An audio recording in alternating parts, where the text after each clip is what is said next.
is 1979, and these are the books published under the Target imprint of Doctor Who's journey from TV to book form. So these were all ones that had been shown on TV and had now found the way into print to delight a generation of children.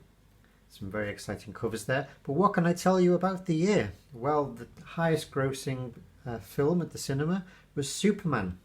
But it was a year in which science fiction had really started to hit the cinema screens with a new quality of production, variable quality of films, but a really high quality of production. So although Superman was the one that had really the big push initially, we also had Star Trek the motion picture, as many people call it, Star Trek the slow motion picture. One of the least loved of the modern movies, but at the time really exciting because it was the first new Star Trek for 10 years.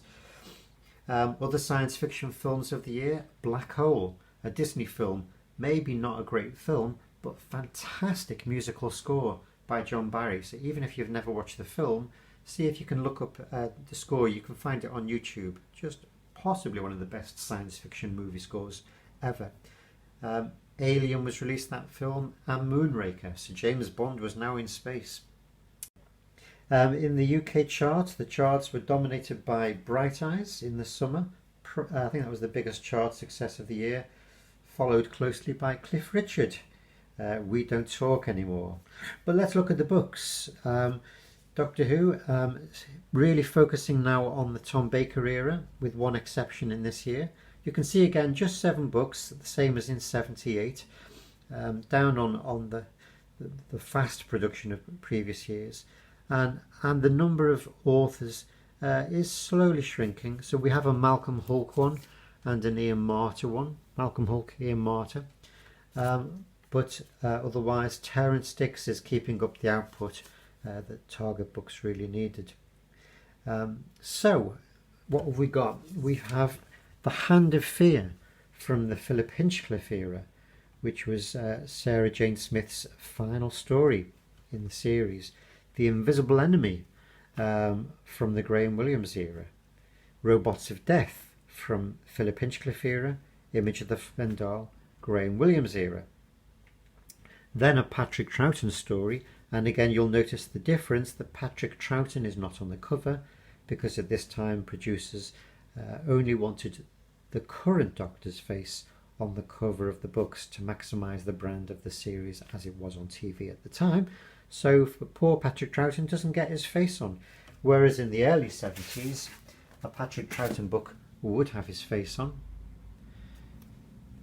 Later in the decade a Patrick Troughton story doesn't, so they get the TARDIS on, and that was a repeated trick at the time to get a key motif of the series without a Doctor's face, because it wasn't the Tom Baker era. And these last 2 stories again of the Graham Williams era. And the reception of these stories on TV was pretty mixed. Hand of Fear, for many a classic. I love it personally. The Invisible Enemy is where some fans would look with hindsight and say, oh, this is where the series started to lose quality, but it's famous for the introduction of K9, the robot dog. That was the Doctor's companion for a few years. But then Robots of Death, for some fans, right in their top 3 maybe of all time. So quite a wide variety. Destiny of the Daleks was the story that reintroduced the character of Davros, creator of the Daleks.